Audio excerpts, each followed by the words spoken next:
এ কি টি-20 ম্যাচ নাকি অন্য কিছু? 20 ওভারের ক্রিকেটে 270 কিংবা 280 রানকে রীতিমতো মামুলি একটা সংখ্যায় বানিয়ে বসা সানরাইজার্স হায়দ্রাবাদ যেন এখন প্রতিপক্ষের আতঙ্কের এক নাম। নিলাম টেবিল থেকে ঈশান কিষানকে কিনে চমকে দিয়েছিল দলটা, আর এবার সাবেক এই মুম্বাই তারকা প্রমাণ করলেন হায়দ্রাবাদের সিদ্ধান্ত যে ভুল ছিল না মোটে। ব্যাট হাতে বিধ্বংসী এক ইনিংস, নতুন দলে নতুন জার্সিতে প্রথম ম্যাচেই সেঞ্চুরি, আইপিএল এর ইতিহাসে দ্বিতীয় সর্বোচ্চ রান, আর রেকর্ডময় একটা ম্যাচে হায়দ্রাবাদ জানিয়ে দিল এবারও হচ্ছে। তবে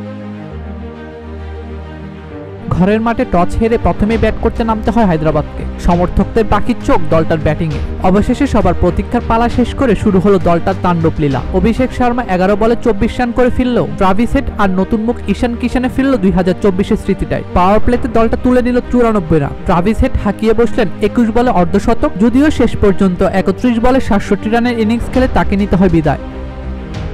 তবে এবার যে দলটার ওয়ান ডাউনও রয়েছে মস্ত বড় শক্তি। নামটা ময়দান কাঁপাতে জানা ঈশান কিষান। ব্যাট হাতে শুরু থেকে অপ্রতিরোধ ঈশান 25 বলে তুলে নিলেন অর্ধশতক, আর এরপর তো তিনি হয়ে উঠলেন আরো বেশ ভয়ঙ্কর। পরবর্তী 20 বলে তিনি করে ফেললেন সেঞ্চুরি। শেষ পর্যন্ত 67 বলে 106 রানের ইনিংসে অপরাজিত থেকেই ছাড়েন মাঠ।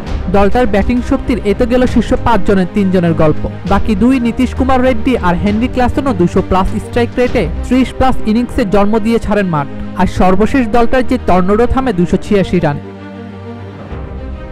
এবার ফেরা যাক রেকর্ডে। রানের সংখ্যাটা যখন 286, তখন তো রেকর্ড বই কাঁপবে, এটাই স্বাভাবিক। তবে হায়দ্রাবাদ নিজেদেরই গড়া সর্বোচ্চ রানের রেকর্ডটা ভাঙতে হলো ব্যর্থ। আইপিএল এর ইতিহাসে দ্বিতীয় সর্বোচ্চ রানের রেকর্ডটাই তৈরি হলো ম্যাচে। মজার ব্যাপার হলো লিগটির সর্বোচ্চ রানের শীর্ষ 3টিরই একক দখল শুধু হায়দ্রাবাদের। আর যে কোনো ধরনের টি-20 ক্রিকেটে সর্বোচ্চ 4 বার 250+ রানের ইনিংস রচনা করতে পারার বিশ্ব রেকর্ডটা তো তৈরি করলো হায়দ্রাবাদ। একদিকে দলটা যখন রেকর্ড রানের ইনিংস জন্মের উদযাপনে, অন্যদিকে মাথায় হাত রাজস্থান রয়্যালসের জোফরা আর্চারের। 4 ওভারে 76 রান হজম করা আর্চার বনে গেলেন আইপিএল এর সবচেয়ে খরচে বলা। এর আগে শীর্ষে থাকা মোহিত শর্মা 73 রান হজমে লজ্জার রেকর্ডটাও তো করে নিলেন নিজেই। মাথার এমন আঁকাবাঁকা চুলের মতন আর্চার আজকের দিনটাতেই খুঁজে পেলেন না কোনো পথ, বরং লজ্জার রেকর্ডের সিংহাসনে বসেই তিনি ছাড়লেন হায়দ্রাবাদের ময়দান।